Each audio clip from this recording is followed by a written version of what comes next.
Boa tarde, queridos. O irmão que está do lado diz assim, ó, não durma. Deus quer falar com você.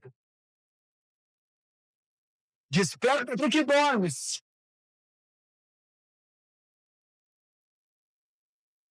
Que precioso, queridos, o que o Espírito Santo falou conosco hoje de manhã,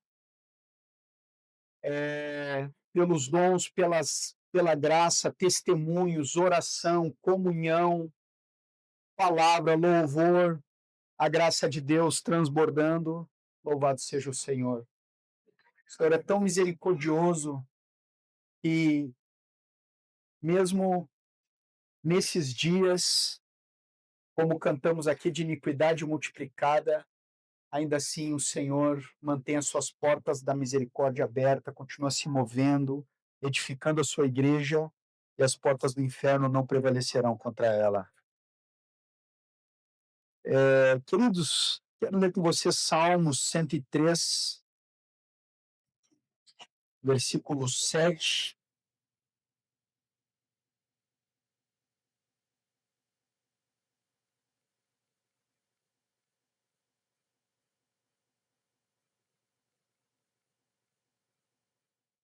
Na verdade, queridos, esse capítulo ele é tão lindo, tão precioso, que eu vou ler todo o capítulo aqui. Salmos 103. Bendize, ó minha alma, ao Senhor, e tudo que há em mim, bendiga o seu santo nome. Bendize, ó minha alma, ao Senhor, e não te esqueças de nenhum só de seus benefícios. Ele é quem perdoa todas as tuas iniquidades, quem sara todas as tuas enfermidades, quem da cova redime a tua vida e te coroa de graça e misericórdia, quem farta de bens a tua velhice, de sorte que a tua mocidade se renova como a da águia. O Senhor faz justiça e julga a todos os oprimidos, manifestou os seus caminhos a Moisés e os seus feitos aos filhos de Israel. O Senhor é misericordioso e compassivo, longânimo e assaz benigno, não repreende perpetuamente, nem conserva para sempre a sua ira. Não nos trata segundo os nossos pecados, nem nos retribui consoante as suas iniquidades, as nossas iniquidades. Pois quanto o céu se alteia acima da terra, assim é grande a sua misericórdia para com os que o temem. Quanto dista o Oriente do Ocidente, assim afasta de nós as nossas transgressões. Como um pai se compadece de seus filhos, assim o Senhor se compadece dos que o temem, pois ele conhece a nossa estrutura e sabe que somos pó. Quanto ao homem, os seus dias são como a relva, como a flor do campo, assim ele floresce, pois soprando nela o vento desaparece, e não conhecerá daí em diante o seu lugar, mas a misericórdia do Senhor é de eternidade a eternidade sobre os que o temem, e a sua justiça sobre os filhos dos filhos, para com os que guardam a sua aliança e para com os que se lembram dos seus preceitos e os cumprem. No céu estabeleceu o Senhor o seu trono, e o seu reino domina sobre tudo. Bendize ao Senhor todos os seus anjos valorosos em poder que executais suas ordens e lhe obedeceis a palavra. Bendize ao Senhor todos os seus exércitos, vós, ministros seus, que fazeis a sua vontade. Bendizei ao Senhor, vós, todas as obras em todos os lugares do seu domínio. Bendize, ó minha alma, ao Senhor. Temos que olhar para a nossa alma e dizer: bendiga ao Senhor. Nada de apatia, nada de religiosidade. Bendize ao Senhor, ó minha alma. Bota a mão no peito, diga isso. Bendize minha alma ao Senhor. Ele é digno. Eu queria dar destaque no versículo 7, que diz: manifestou os seus caminhos a Moisés e os seus feitos aos filhos de Israel. Falamos na manhã sobre paternidade, o irmão aqui usou a figura como que de degraus. Vamos subir mais um degrau. Falamos sobre a importância da nossa identidade restaurada, a importância de nós nos vermos como a realidade sobre nós de filhos amados de Deus. E assim começarmos, a nossa caminhada começa. Você sabia que Adão foi criado? O primeiro dia do homem criado foi no descanso de Deus. Primeiro dia de Adão foi criado no sexto, sétimo é o dia de descanso. Na nossa fé, nós precisamos começar confiando na graça do Senhor. E esse paralelo só pode ser traçado por causa do triunfo da cruz. E foi o que nós falamos hoje de manhã. Agora, conhecer os caminhos do Senhor é diferente de conhecer os seus feitos. Os filhos de Israel conheceram os feitos do Senhor e se afastaram. Moisés conheceu os caminhos do Senhor e foi fiel em toda a casa de Deus. Quando Moisés pede para conhecer o caminho de Deus, nós podemos ver por trás qual era o clamor do seu coração, por trás desse pedido. E nós podemos abrir em Êxodo 33, 13, essa oração e esse pedido de Moisés. A palavra diz assim: agora, pois, se achei graça aos teus olhos, rogo-te que me faça saber neste momento o teu caminho, para que eu te conheça e ache graça aos teus olhos e considera que esta nação é o teu povo. O clamor de Moisés era para conhecer a Deus. Ele queria a presença de Deus mais do que os feitos. O Senhor havia dito que expulsaria os inimigos, que levaria para uma terra que mana leite e mel, a terra prometida. Mas tem uma coisa que o Senhor falou para Moisés: eu não vou junto. Olha em Êxodo 33, versículo 3, diz assim: sobe para uma terra que mana leite e mel, eu não subirei no meio de ti, porque és povo de dura cerviz, para que não te consuma eu no caminho. O que chamou a atenção de Moisés não foram as bênçãos do Senhor. O que chamou a atenção de Moisés não era a promessa linda que Deus falou: olha, eu vou levar para uma terra que manda leite e mel, a terra prometida que eu havia jurado, mas eu não vou junto. Quando o Senhor diz isso, isso é o que chama a atenção de Moisés. E olha o que Moisés ora. No mesmo capítulo, no versículo 15, diz assim: então lhe disse Moisés: se a tua presença não vai comigo, não nos faça subir deste lugar. Pois como se é de saber que achamos graça aos teus olhos, eu e o teu povo, não é porventura em andares conosco, de maneira que somos separados, eu e o teu povo, de todos os povos da terra? Como agiríamos se o Senhor dissesse para nós que não iria estar conosco? Eu vou te dar aquele casamento que tu tanto quer, mas eu não estou junto. Aquele projeto, aquele emprego, eu vou abrir essa porta, mas eu não vou estar junto. Como que nós agiríamos? Será que nós ficaríamos satisfeitos em ter as bênçãos do Senhor sem ter o Senhor das bênçãos? Queridos, nós podemos ter tudo. Sem a presença de Deus, nada tem valor. Como isso precisa ser restaurado em nosso coração. O Senhor precisa ser o primeiro, o mais importante, o nosso maior tesouro. Moisés, embora tivesse tantas bênçãos na terra prometida, ele queria mais do que as bênçãos do Senhor, ele queria que o Senhor andasse junto. Queridos, Deus quer que o amemos sem pretensões, sem segundos interesses. Nós não estamos preocupados com aquilo que Deus dá, nós queremos quem Ele é. E depois disso, Moisés é ousado no Senhor e ele pede para ver a glória de Deus. Lá no versículo 18 e 19, então ele disse: rogo-te que me mostres a tua glória. Respondeu-lhe: farei passar toda a minha bondade diante de ti e proclamarei o nome do Senhor. Isso sim, irmão, é bênção. E aí, o que acontece? Lá no 34, versículo 5 a 9, Moisés tem essa experiência. Olha que experiência, irmãos. Tendo o Senhor descido na nuvem, ali esteve junto dele e proclamou o nome do Senhor.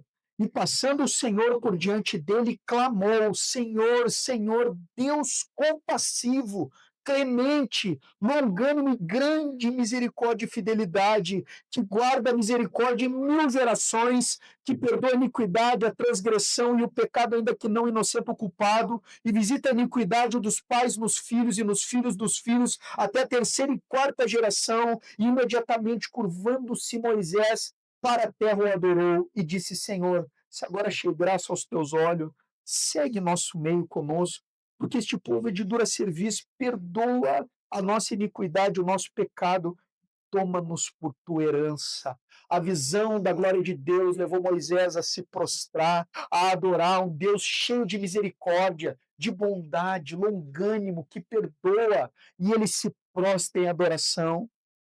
Depois que ele tem essa experiência, ele desce do monte diferente. Lá no versículo 29 do capítulo 34 de Êxodo diz: quando desceu Moisés do monte Sinai, tendo nas mãos as 2 tábuas do testemunho, sim, quando desceu do monte, não sabia Moisés que a pele do seu rosto resplandecia, depois de haver falado Deus com ele.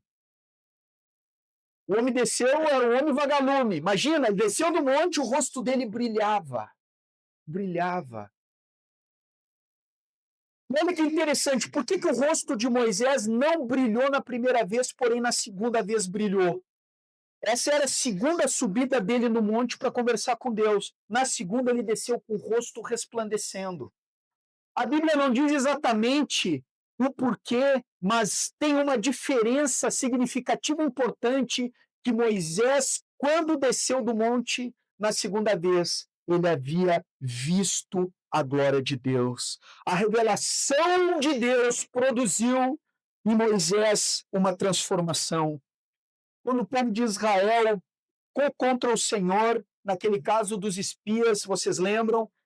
Moisés pede para 12 espias ir lá ver a terra, os espias voltam com um relatório invertido. Eles dizem assim, a terra é boa, é ótima, excelente, porém, contudo, todavia, não obstante, tem um problema. Tem gigante lá, nós somos como os gafanhotos, quem está com medo geralmente exagera, e nós vemos ali a incredulidade.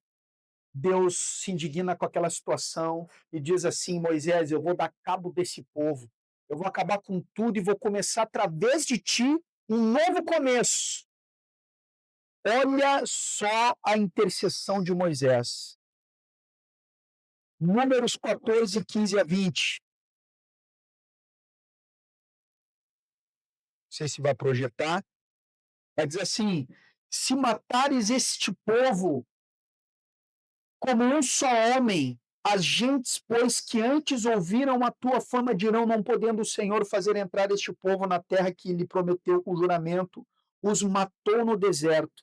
Agora, pois, rogo-te que a força do meu Senhor se engrandeça, como tens falado, dizendo, o Senhor é longânimo e grande em misericórdia, que perdoa a iniquidade, a transgressão, ainda que não inocente ou culpado, e visita a iniquidade dos pais nos filhos até a terceira e quarta gerações. Perdoa, pois, a iniquidade deste povo, segundo a grandeza da tua misericórdia, como também tens perdoado a este povo desde a terra do Egito até aqui. Tornou-lhe o Senhor, segundo a tua palavra, eu lhe perdoei. Moisés agiu de acordo com a revelação. Tu percebeu que a intercessão de Moisés tem a ver com a natureza de Deus revelada? Não ecoa o mesmo eco da experiência dele, Deus longânimo, cheio de misericórdia diante do pecado do povo e do juízo de Deus por causa do pecado. Moisés, naquela revelação, ele diz para o Senhor, Senhor, tu é Deus compassivo, perdoa esse povo, porque Deus tem prazer na misericórdia. E é interessante, queridos, porque lá em Hebreus 11, 24, olha que interessante isso. Diz que pela fé Moisés, quando já homem feito, recusou ser chamado filho da filha de Faraó, preferindo ser maltratado junto com o povo de Deus, a usufruir prazeres transitórios do pecado, porquanto considerou o opróbrio de Cristo, a vergonha de Cristo, por maiores riquezas do que os tesouros do Egito. Por que, irmãos? Contemplava o galardão. Para pensar, ele como neto de Faraó, a maior potência do mundo antigo, que não podia usufruir de pecado, de carnalidade, de prazeres.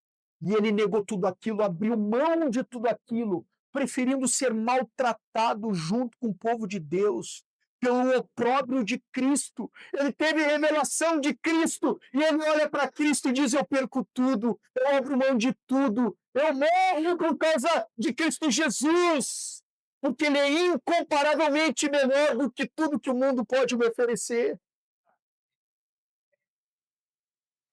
Mas tem um outro momento na vida de Moisés, onde Moisés não age de acordo com a revelação. E por causa dessa experiência, Moisés, que pastoreou aquele povo difícil no deserto, ele fica de fora da terra prometida por causa dessa situação aqui. E está lá em Números 20, versículos 10 a 12. Moisés e Arão reuniram o povo diante da rocha. E Moisés lhe disse: ouvi agora, rebeldes. O que acontece? Olha a cena. Falta água, o povo murmura. E aquela murmuração inflamou Moisés. E Moisés foi até ameaçado naquela situação. Então eles se reuniram e aí Moisés diz isso: ouvi agora, rebeldes, porventura faremos sair água dessa rocha para vós outros? Moisés levantou a mão e feriu a rocha 2 vezes com seu bordão, e saíram muitas águas, e bebeu a congregação e seus animais. Mas o Senhor disse a Moisés e Arão: visto que não crestes em mim, para me santificardes diante dos filhos de Israel, por isso não fareis entrar este povo na terra que lhe dei. Nós vemos aqui que Moisés agiu, reagiu de acordo com aquilo que o povo merecia. Era errado dizer que eles eram rebeldes. Eles eram. Que Moisés ele não creu, ele não agiu de acordo com a revelação que ele recebeu. E ele chamou o povo de rebeldes, seus rebeldes. Queridos, a fé precisa acompanhar a revelação. E naquela situação, foi uma situação muito dramática, porque Moisés não agiu em fé de acordo com aquilo que ele recebeu. Queridos, eu tive uma experiência assim, eu e minha esposa. Cadê ela? Essa foi lá dar uma atenção pro meu filho. Quando nos casamos, na noite do nosso casamento, Deus deu uma palavra para nós. De púlpito, assim. Deus disse assim: como sinal de que eu sou com vocês. A minha esposa era intolerante à lactose. E Deus disse assim: eu estou curando hoje a Paula da intolerância à lactose. E nós, na hora da janta, nós olhamos um para o outro. Bah, amor, vamos deixar para depois, vai que dá ruim, né? Logo na noite de núpcias. Incredulidade, irmãos.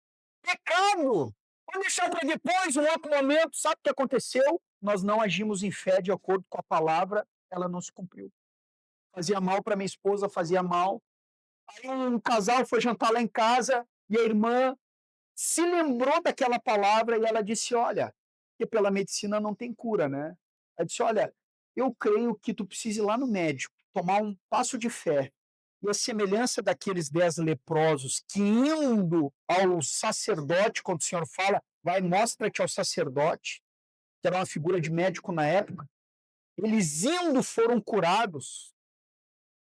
Eu creio que você vai lá e você vai ser surpreendida com o cumprimento dessa palavra. Queridos, demorou 1 ano. Minha esposa com medo da resposta. 1 ano. Até que chegou um momento que nos olhamos e dissemos: não, amor, chega.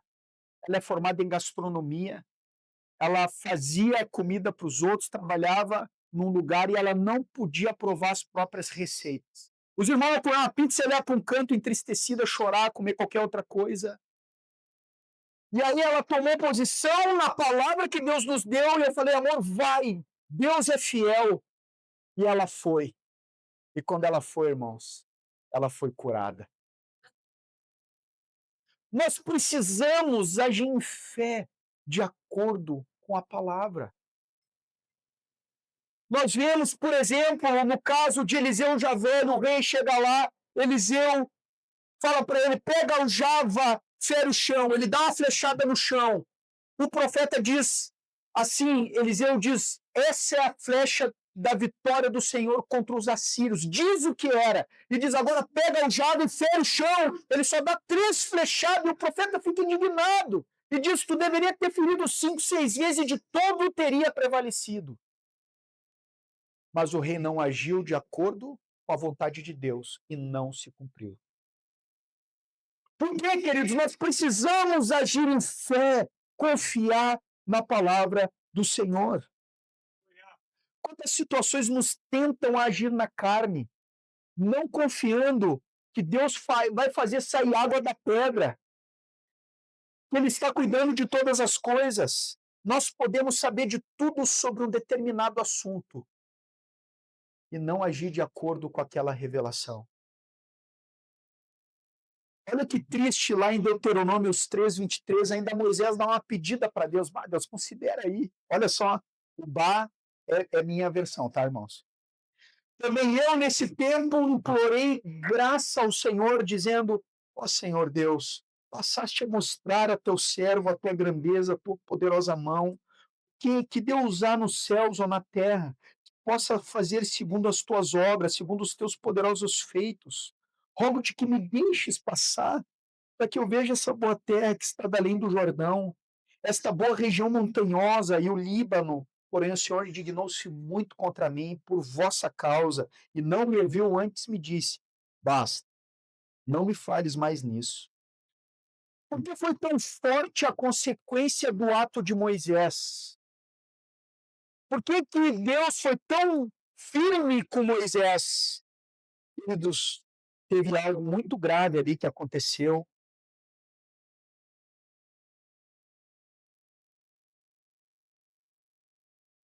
Porque lá em 1 Coríntios 10 está a explicação. Lembra que Moisés ele pega e fere a rocha? Era para ele falar a rocha. E ele bate e fere a rocha, chamando o povo de rebelde. E olha o que diz em 1 Coríntios 10, versículo 3. Todos eles comeram de um só manjar espiritual e beberam da mesma fonte espiritual, porque bebiam de uma pedra espiritual que os seguia. E a pedra era Cristo.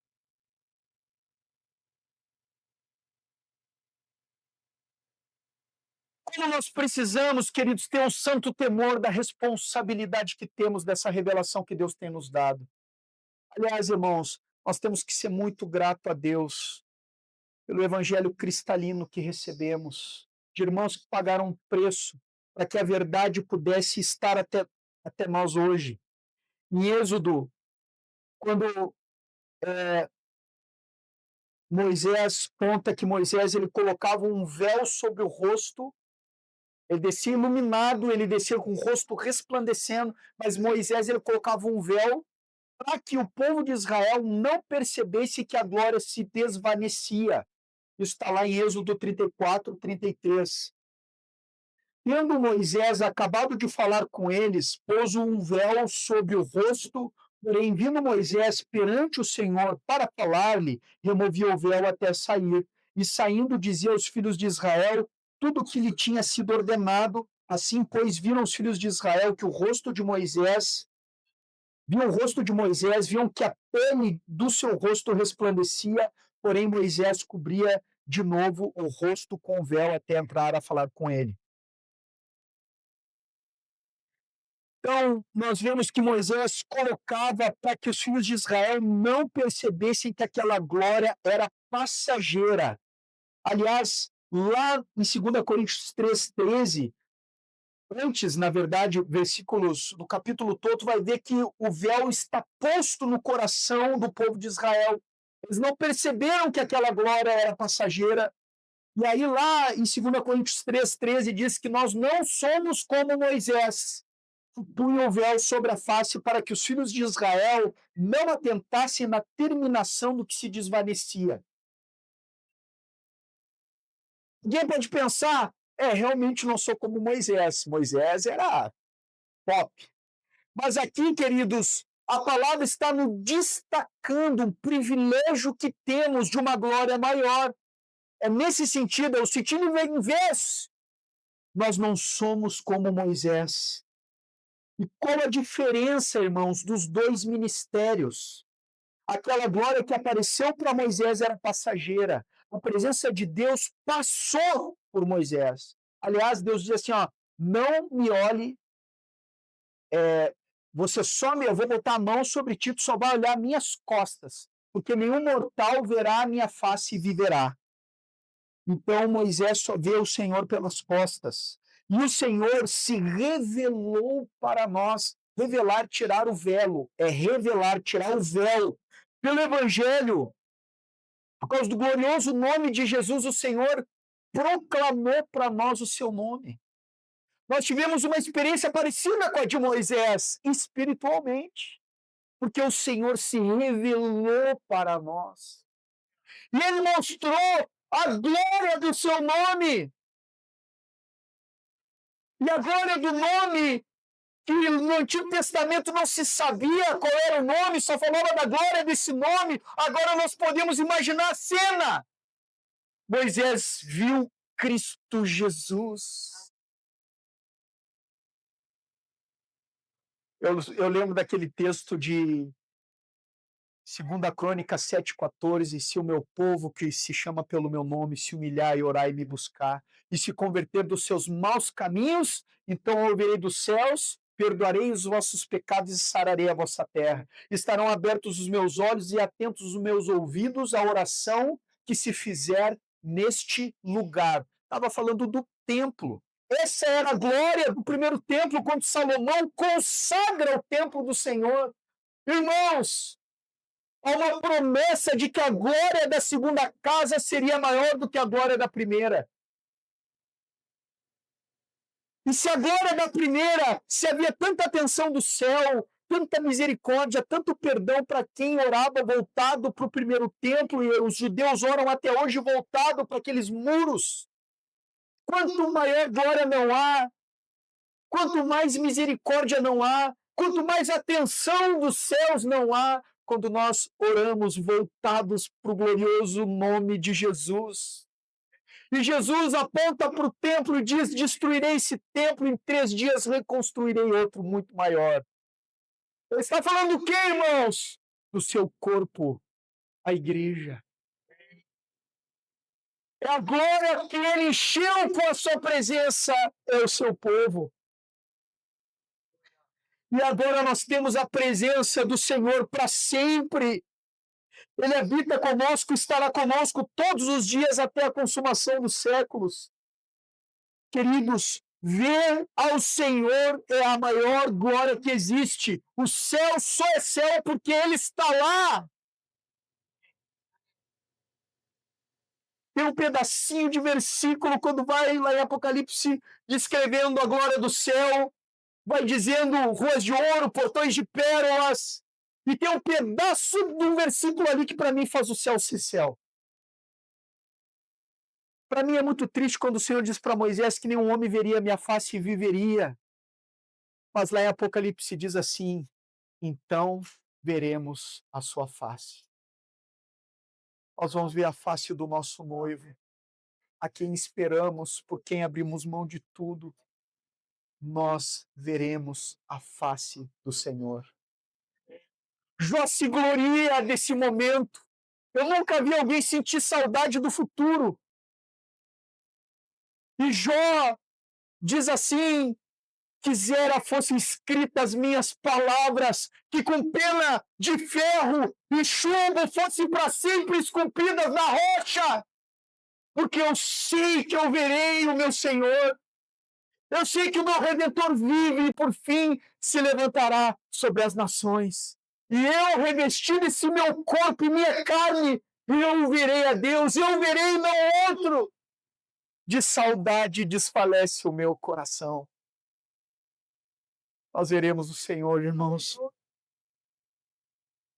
Efésios 1, 9, fala do propósito de Deus é convergir tudo em Cristo Jesus. Efésios 1:9, desvendando-nos o mistério da sua vontade, segundo o seu beneplácito, que propuser em Cristo, de fazer convergir nele na dispensação da plenitude dos tempos, todas as coisas, tanto as dos céus como as da terra, convergir tudo nele.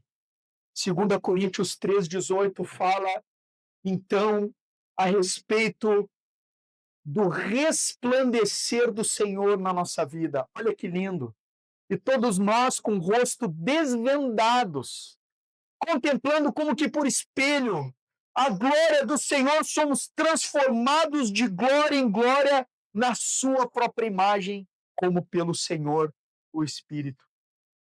Agora não é que se desvanece, é de glória em glória, mais e mais. O Senhor tirou o véu e nós podemos adentrar e contemplar, e na contemplação do Senhor nós somos transformados na sua própria imagem. Como nós podemos ser transformados na imagem do Senhor? Contemplando o Senhor, porque é a revelação que produz transformação. Isso não tem a ver com conhecimento teológico, nada contra se aprofundar nas Escrituras, glória a Deus, mas isso não é acompanhado de revelação.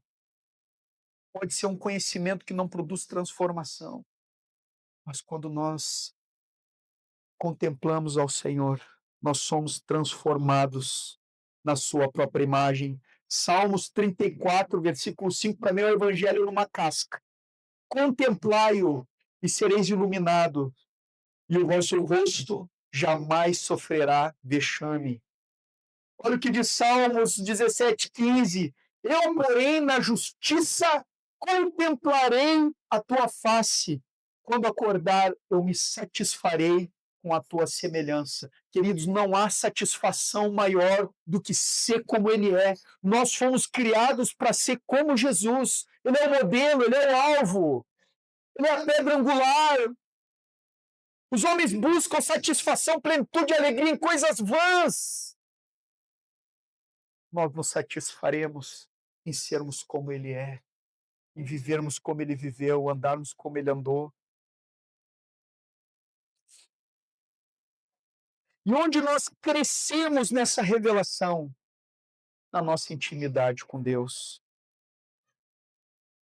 Queridos, nós precisamos crescer nessa bendita intimidade com Deus. Há uma oposição da carne, há uma oposição do inferno inteiro, do mundo, para que você não descubra, não desfrute a maravilhosa comunhão com Deus. A carne é inimiga de Deus. Mas, queridos, há uma urgência de um retorno àquilo que é a essência. O povo de Israel, quando voltaram da Babilônia 70 anos, por causa da idolatria, aqueles judeus, a primeira leva, tu sabe o que eles fizeram? Eles não começaram a reconstrução da cidade pelos muros ou pelas casas. A primeira coisa que eles fizeram foi lançar as bases do altar. Porque eles sabiam que tinham abandonado aquilo que era mais importante que tudo, a comunhão com Deus.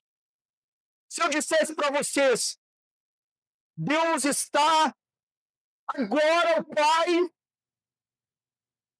lá no Rio de Janeiro, capital, vocês não pegariam o carro agora? Vamos lá!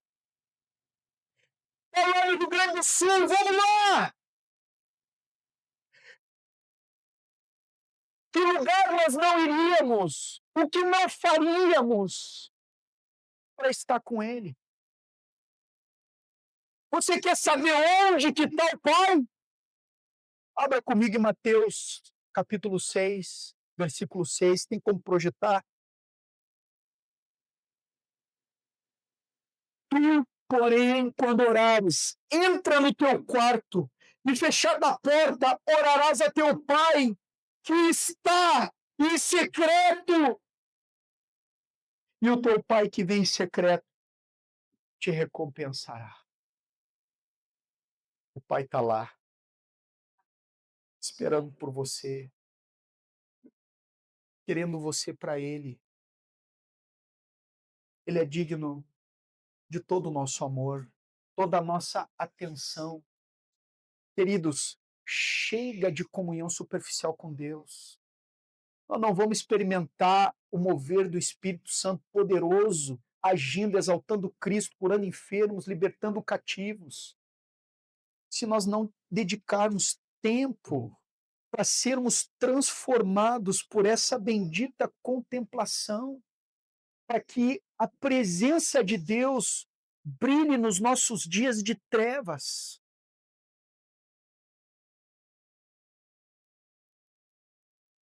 Que em todo tempo seja alva as tuas vestes e jamais falte o óleo sobre a tua cabeça. Vestes fala de salvação e o óleo fala do Espírito. E para mim, uma figura do senhorio de Cristo que nos governa pelo Espírito Santo, que cabeça é o comando do corpo. No original é capto, de onde vem a palavra decapitar.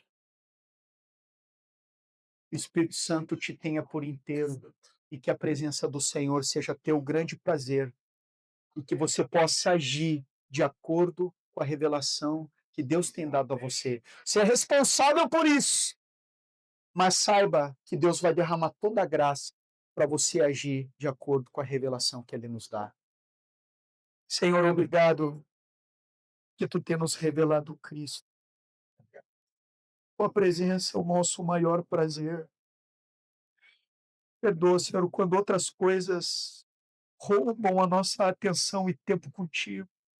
Somos rodeados de necessidades, de compromissos, de coisas e mais coisas. Que nada roube os meus irmãos, nem aquilo que é lícito, roube eles daquilo que é mais importante do que tudo, a comunhão contigo. Porque é na comunhão contigo, Senhor, que somos transformados, que somos renovados, que somos fortalecidos, transformados à tua imagem.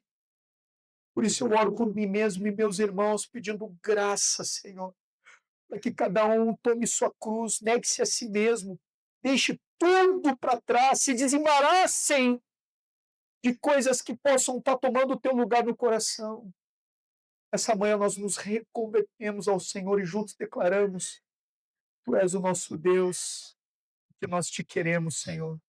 Tua graça seja sobre nossa vida para a tua glória, um tempo de comunhão mais profundo. Nosso Pai, nós oramos no nome de Jesus. Amém, Senhor.